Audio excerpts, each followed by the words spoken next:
사무엘하 6장 12절에서 23절까지 말씀입니다. 어떤 사람이 다윗 왕에게 아뢰어 이르되 여호와께서 하나님의 궤로 말미암아 오벳 에돔의 집과 그의 모든 소유의 복을 주셨다 한지라. 다윗이 가서 하나님의 궤를 기쁨으로 메고 오벳 에돔의 집에서 다윗 성으로 올라갈새 여호와의 궤를 맨 사람들이 6걸음을 가매 다윗이 소와 살찐 송아지로 제사를 드리고 다윗이 여호와 앞에서 힘을 다하여 춤을 추는데 그때에 다윗이 배에 에봇을 입었더라. 다윗과 온 이스라엘 족속이 즐거이 환호하며 나팔을 불고 여호와의 궤를 메어 오니라. 여호와의 궤가 다윗 성으로 들어올 때에 사울의 딸 미갈이 창으로 내다보다가 다윗 왕이 여호와 앞에서 뛰놀며 춤추는 것을 보고 심중에 그를 업신여기니라. 여호와의 궤를 메고 들어가서 다윗이 그것을 위하여 친 장막 가운데 그 준비한 자리에 그것을 두매 다윗이 번제와 화목제를 여호와 앞에 드리니라. 다윗이 번제와 화목제 드리기를 마치고 만군의 여호와의 이름으로 백성에게 축복하고 모든 백성 곧 온 이스라엘 무리에게 남녀를 막론하고 떡 한 개와 고기 한 조각과 건포도 떡 한 덩이씩 나누어 주매 모든 백성이 각기 집으로 돌아가니라. 다윗이 자기의 가족에게 축복하러 돌아오매 사울의 딸 미갈이 나와서 다윗을 맞으며 이르되 이스라엘 왕이 오늘 어떻게 영화로우신지 방탕한 자가 염치 없이 자기의 몸을 드러내는 것처럼 오늘 그의 신복의 계집의 눈앞에서 몸을 드러내셨도다 하니 다윗이 미갈에게 이르되 이는 여호와 앞에서 한 것이니라. 그가 내 아버지와 그의 온 집을 버리시고 나를 택하사 나를 여호와의 백성 이스라엘의 주권자로 삼으셨으니 내가 여호와 앞에서 뛰놀리라. 내가 이보다 더 낮아져서 스스로 천하게 보일지라도 내가 말한 바 계집종에게는 내가 높임을 받으리라 한지라. 그러므로 사울의 딸 미갈이 죽는 날까지 그에게 자식이 없으니라. 아멘. 어제 여러분 그 우사가 죽는 일이 있었습니다. 그 법궤를 가져오는데 소에 끌고 오는 수레에 올려져 있던 법궤를 그것이 흔들리자 그것을 잡았다가 우사가 죽는 일이 있었죠.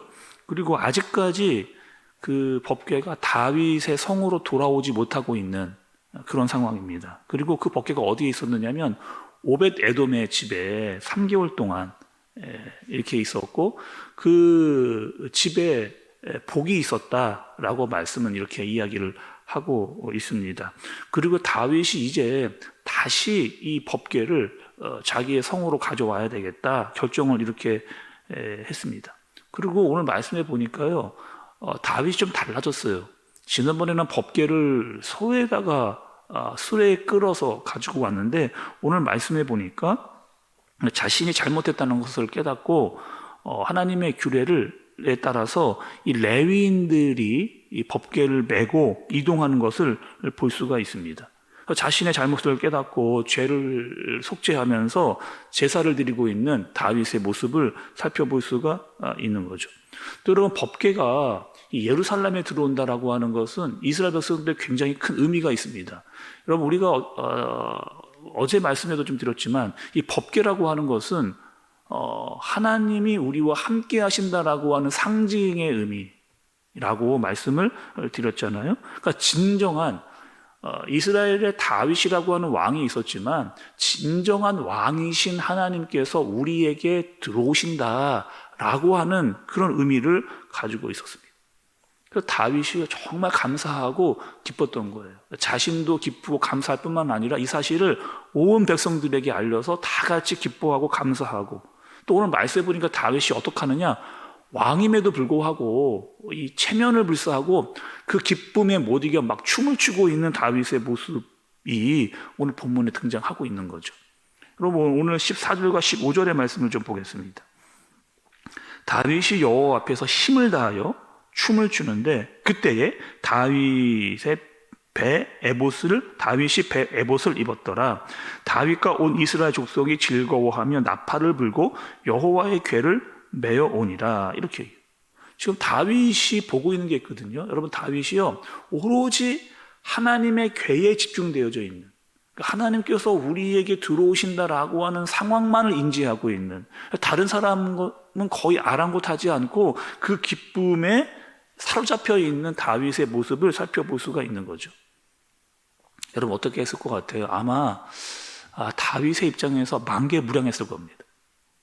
그리고 나를 이때까지 지켜주신 하나님의 법궤가 들어온다라고 하는 사실이 정말 기쁘고 감사하고 어떻게 해서든지 이 기쁨과 감사를 표현하고 싶었던 다윗의 모습을 살펴볼 수 있고, 또 하나님만 보였던 다윗의 모습을 볼 수가 있는 거죠. 그러니까 마음속 깊은 곳에서부터 나타나는, 지금까지 나를 인도해 주시고 지켜주셨던 하나님에 대한 기쁨과 감사가 마음속 깊이 솟구쳐 올라오는 그런 다윗의 모습을 보게 되는 겁니다. 그런데 오늘 이 기쁨과 감사를 누리지 못하는 한 사람이 있습니다. 온 백성과 다윗은 다 이 하나님의 궤에 돌아오는 이 기쁨과 감사에 젖어 있는데 단 한 사람은 그 기쁨과 감사를 누리지 못하고 있는, 누군가요, 여러분? 다윗의 아내였던 미갈입니다. 이 모습을요 다윗성 창문에서 이 미갈이 보고 있는 거예요. 그리고 다윗이 얼마나 정신을 놓고 기뻐하면서 춤을 췄는지, 자신의 옷이 벗겨진지도 모르는 채 기뻐하고 있었던 그 모습을 보면서 이 미갈에게 어떤 마음이 들었느냐. 여러분 16절을 좀 보세요. 여호와의 궤가 다윗성으로 들어올 때에 사울의 딸 미갈이 창으로 내다보다가 다윗 왕이 여호와 앞에서 뛰놀며 춤추는 것을 보고 심중에 그를 업신여기니라. 이렇게 얘기했어요. 다윗을 업신여기고 있는 거예요. 이렇게 다윗이 왕인데 왕이 채통머리 없이 막 춤추고 있는 모습을 보면서 이렇게 아니 왕이 지금 뭐 하는 짓입니까? 아니 많은 사람 앞에 가지고 만 앞에서 이 체면이 있지, 그 앞에서 춤추다가 바지 내려간 것도 모르면서 그렇게 춤추고 있는 게 지금 왕의 모습입니까? 그렇게 가벼울 수가 있어요? 라고 이렇게 핀잔을 주는 듯한 그렇게 미갈의 모습을 살펴보게 되는 겁니다. 오늘 여러분 완전히 이 상반된 두 모습, 그러니까 한 사람은요 정말 하나님께서 우리에게 들어오신다라고 하는 기쁨과 감사에 젖어서 하나님께 집중하고 있는 다윗과 전혀 그것을 깨닫지 못하고 있는 미갈의 모습, 이 상반된 모습을 우리가 살펴볼 수가 있는 거죠. 한 사람은요 정말 하나님 때문에 기뻐하고 그분 때문에 감사하고 그분께 막 예배를 드리며 기뻐하고 감사하고 찬양하면서 춤을 추고 있는 다윗의 모습과 같은 공간에 있는데 전혀 그런 기쁨과 감사도 누리지 못한 채 마치 죽은 예배자와 같이 있는 미갈의 모습을 살펴볼 수가 있는 겁니다. 아마 이 다윗과 미갈에게요 갈등이 있었을 거예요. 짐작컨대. 왜냐, 자신의 아버지와 오빠였던 사울과 요나단이 죽었습니다. 근데 그것은 뭐 다윗이 죽였다라고 하기는 좀 어렵지만 그 당시 죽음을 당했던 블레셋 사람들의 용병으로 있었던 사람이 바로 이 다윗 여러분이었잖아요.